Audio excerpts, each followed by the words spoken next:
4 teams coming away with close victories over the weekend. LSU has passed Tennessee, and USC has entered the top 6 after beating UCLA. 2 of those top 4, the Wolverines and the Buckeyes, face off Saturday at the Shoe. We'll get into that one in just a minute. But first, we say hello to Paul Finebaum, the mouth of the South. Paul, top of the morning to you, sir. Always good to see you. And your friends are here, per usual. And I get them 2 days in a row, Paul. It's really special this week.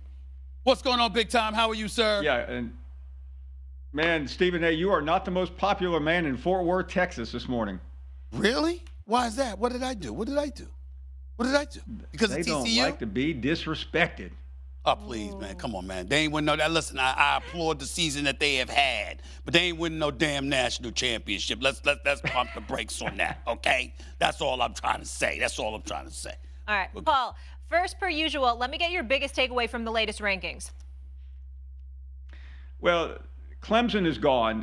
They have virtually no path in, and that shouldn't surprise anybody. And really, what they're saying, I think, Molly, is that if LSU beats Georgia, there'll be a 15-point underdog in the SEC game. They'll probably be able to get in as well as Georgia. That hurts the rest of the field. I think they're also indicating that Michigan is not going to make it should they lose Saturday against Ohio State. Ultimately, I think TCU wins out. They have 2 more games. They're going to get in. Southern Cal, I think, beating Notre Dame and then winning the Pac-12 championship game is also going to punch a ticket. And that's big news in Lincoln Riley's first year at SC. I'm of the mindset, I agree with you, because listen, I think Michigan's going to lose to Ohio State. That's what I think. All right, so when they lose that game, they can drop out of the top 4, and that'll be an excuse to let USC in the mix if they beat the Fighting Irish, okay? Obviously LSU, because Georgia's going to get in their way. We see that happening. Here's the one thing that I think could happen, though. What if Ohio State and Michigan is a nail-biter? What if it comes down to the wire? Like, let's say, for example, Ohio State wins, but it's on a field goal as time expires. They were down 2 and they win by 1 or whatever. Do you take Michigan out of the top 4? That's what I'm thinking, Doug. Well, Paul, here it is. If TCU, USC, and LSU all lose, they got to take somebody. So if Michigan plays the classic against Ohio State, how does Michigan not get in? Stevie, I hate to admit it, the guy's right. If Michigan goes out there and loses 35-34, and you got these 3 teams, 2 of them lose, you need a spot. You have to have a spot for somebody. So I think there's a chance that Michigan can win. The one thing that I want to talk to Paul, can I talk to Paul about something? The one thing that's interesting, Paul, if USC wins 2 games, and TCU goes undefeated, and LSU beats Georgia, I think you got to take USC and TCU. Over LSU if they beat Georgia? LSU's got 2 losses. I understand that, but if they beat Georgia, if they beat Georgia, dog, I don't know about that. I think you're taking USC because USC would have won the Pac-12 championship. I mean, come on. You're going by USC over LSU if they beat Georgia? If USC beats Notre Dame and then smoke. Come on, man. They beat Alabama. They beat Alabama. They're not going to win anyway, but if they ever did, Paul, let's ask Paul, he's the expert. TCU and USC go undefeated, and LSU beats Georgia. What team is going to be left out? Dog, we've had a 2-week love affair, but it's over, man. Stephen A. is 100% right. That's outrageous. You're talking about a win over Alabama. They'll be in the top 5 or 6.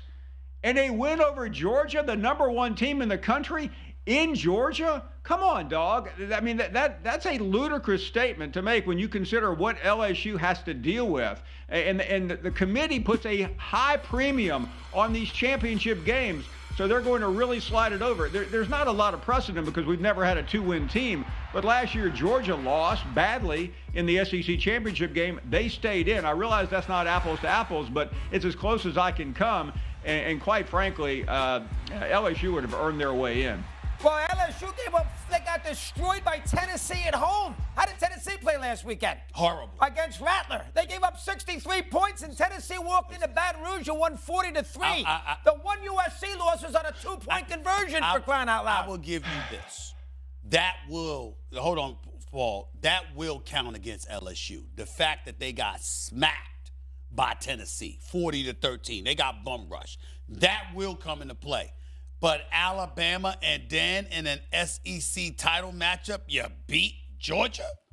I don't know if I could leave LSU out if they pull that off. So you Because I can't see them beating Georgia. So you're going to lose for the 9 millionth time. You're going to leave out the Pac-12 champ in USC, who beat Notre Dame, UCLA, Oregon, all these good teams. We're going to leave them with one loss, and maybe the Heisman Trophy winner, the quarterback's great, and he should win the Heisman Trophy. We're going to leave him out.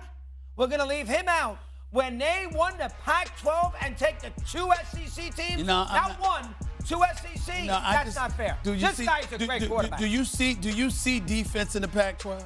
No, I do not. Exactly. And I think that goes a long way. I mean, it's like watching a high school game, for crying out loud. I mean, just one score after another, after another, after another. You understand what I'm saying? As far as I'm concerned, USC, you got a great offense and the weather's nice. So I'd like to watch it there at USC, but that's about it. I don't know about I can leave LSU. LSU beat Georgia. I can go ahead, Paul. I don't know if I can leave LSU out if they beat Georgia. Hey, Dog, would you tell me something? What does winning the Heisman Trophy have to do with anything? It's an award. It's an individual award. It has nothing to do with whether you deserve to be in the CFP or not. Hold on now. I mean, you've all made some interesting points. But that LSU-Tennessee game was on October 8th, Dog. Since then, they've had a good run. They've beaten Ole Miss, which is a ranked team. They've beaten Alabama, which is going to be a top 5 or 6 team. And then they've beaten the #1 team in the country. I'm not sure what USC will have done. Maybe they'll have beaten Oregon, which, by the way, lost to Georgia on the first day of the season by only 46 points. No big deal. They also would have beaten Notre Dame, who destroyed Clemson. They beat UCLA. Notre Dame? And they're in. Hold on now. But three things. Ask Marshall about Notre Dame, Dog.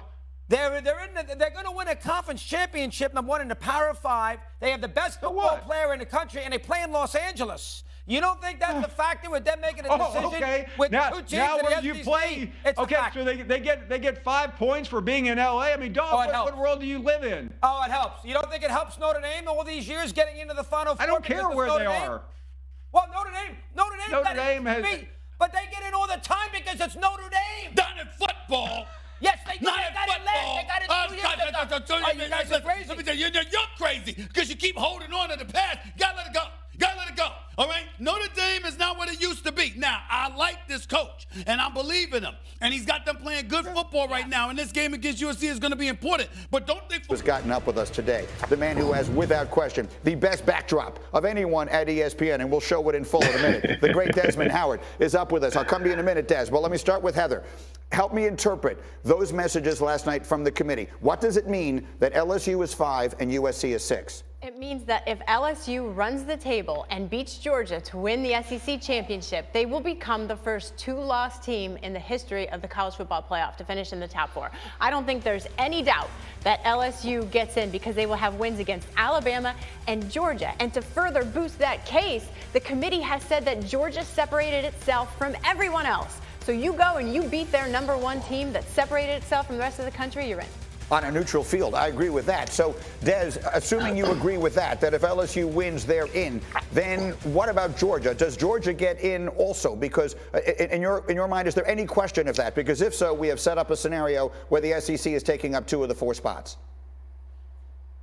Georgia is a very strong #1. They're a consensus #1. I don't see them losing in the championship game and going out of the top 4. If they lose to LSU in a hard-fought game, I don't see the selection committee moving them out of #1 all the way to 5 or 6. I think that they are very confident in Georgia as a #1 team. They've been impressed with Georgia's resume and what they've done on the field. So at this point, if they lose the SEC championship game, I do not see the Bulldogs moving out of the top 4 by the selection committee.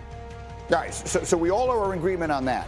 So that means there are going to be a lot of fans in LA, a lot of fans in Columbus, Ohio, a lot of fans in Ann Arbor, depending on that are going to be rooting like crazy for Georgia in that game. Because who gets knocked out? Who's the next one in? If we're looking at one spot Is it a one-loss loser in the Big Ten game? Is it a one-loss Pac-12 champion in USC? Who's the one-loss team that gets in? It's the loser of the Ohio State-Michigan game. I go back to the selection committee protocol. If you don't win your conference championship, there are tiebreakers that they use.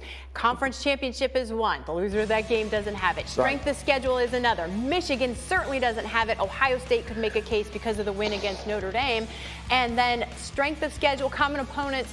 I mean, all of those things. Notre Dame is a common opponent for Ohio State.